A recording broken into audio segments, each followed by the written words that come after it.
Assalamualaikum warahmatullahi wabarakatuh.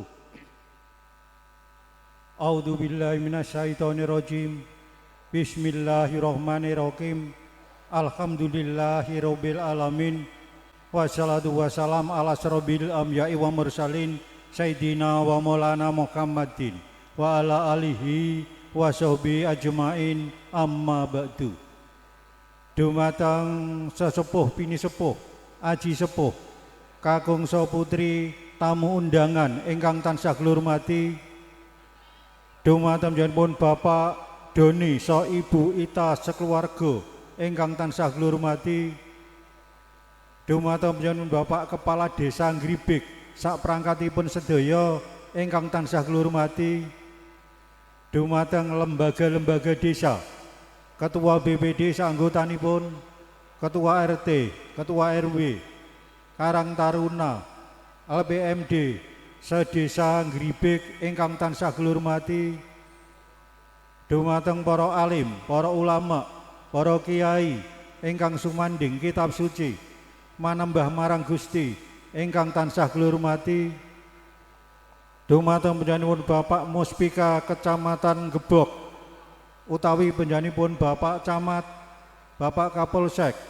Bapak Dan Ramil, Bapak Babinsa, Bapak Babin Katitmas ingkang tansah kula hormati, saderengipun kula nyuwun pangapunten sanget kula wantun ngadeg wonten ing ngarsa panjenengan dalem utawi nempel kamardikan panjenengan. Kula ing mriki minangka sesulipun panjenenganipun Bapak Doni so Ibu Ita sekeluarga. Dene panjenenganipun Bapak Doni sekeluarga boten kuwawa matur dumateng panjenengan sami sebab kathah pandamelan ingkang tansah dipun rampungaken.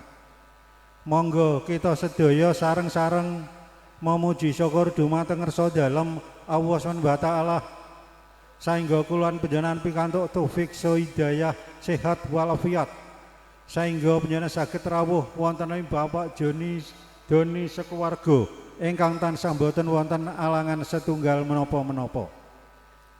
Lan malih kita sedaya boten kesupen ngaturaken salat salam kunjuk dumateng junjungan Nabi Agung Muhammad sallallahu alaihi wasallam ingkang kita ajeng-ajeng syafaatipun benjang wonten ing yaumil kiamah. Amin Allahumma amin.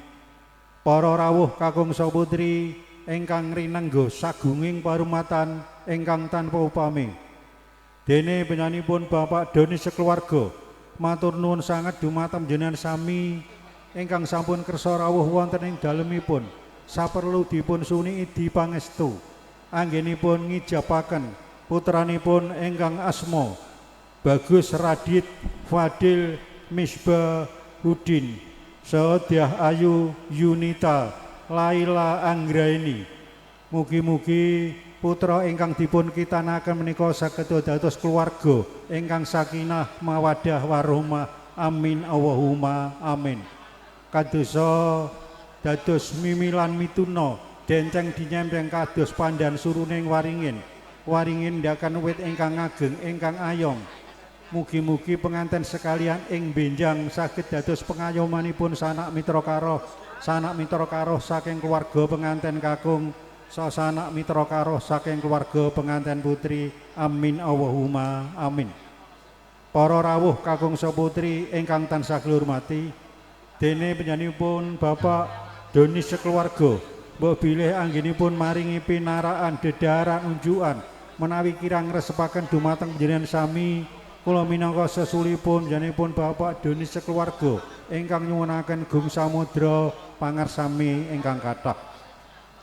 Semantun ugi para pramusaji anggenipun laladi dumateng panjenengan sami menawi kirang subasita trapsila ingkang dipun sengaja boten. Kula minangka sesulipun panjenenganipun Bapak Doni sekeluarga ingkang nyuwunaken pangapunten. Para rawuh kakung saputri ingkang tansah kula hormati, semanten ugi kula ing mriki minangka wakil saking kesenian Jawi Ketoprak Agung Budaya ingkang dipun sesepuhi dene panjenenganipun Bapak Rabun Widodo ingkang mijil saking Desa Tambak Agung, Kecamatan Kalihori, Kabupaten Rembang Bangkit. Dene saking kesenian Jawi Ketoprak Agung Budaya matur nuwun sanget dumateng panjenengan Bapak Doni sekeluarga ingkang sampun kersa aninggali Ketoprak Agung Budaya saperlu kangge tasakuran inggih menika putranipun ingkang sema Bagus Rajid Fadil Nisahudin Sodia Ayu Yunita Laila Anggraini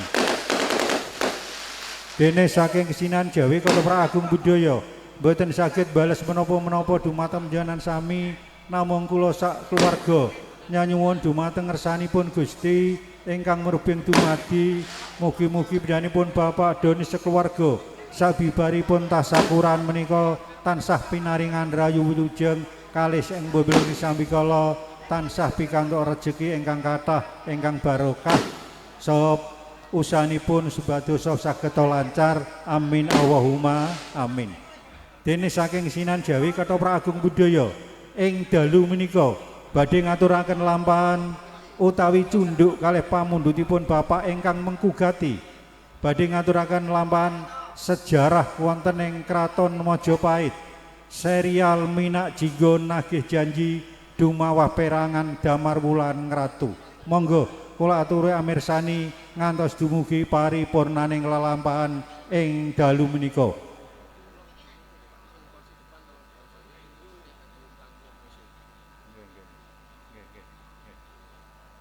Para rawuh kakung saputri ingkang tansah kula hormati,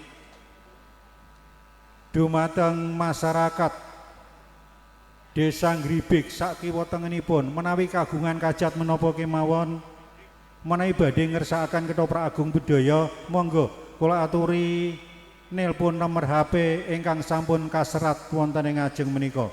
Dening masalah iki saged dipun rembak.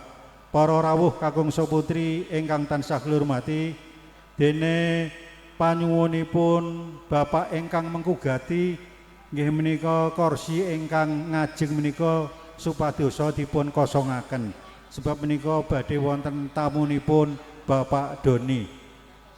Mekaten ingkang saged kalaturaken dene kula pribadi utawi rombongan Ketoprak Agung Budaya ingkang dipun sesepuh dening panjenenganipun Bapak Rabun Widodo menawi wonten duna dungkapipun kula minangka wakilipun ingkang nyuwunaken Gung Samudra pangarsami ingkang kathah.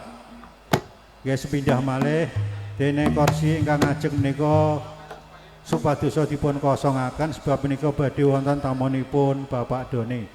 Mekaten ingkang saged kula aturaken minangka penutuping atur kula wabillahi taufik wal hidayah wa ridho wal inayah. Wassalamualaikum warahmatullahi wabarakatuh. Nuwun nuwun matur nuwun.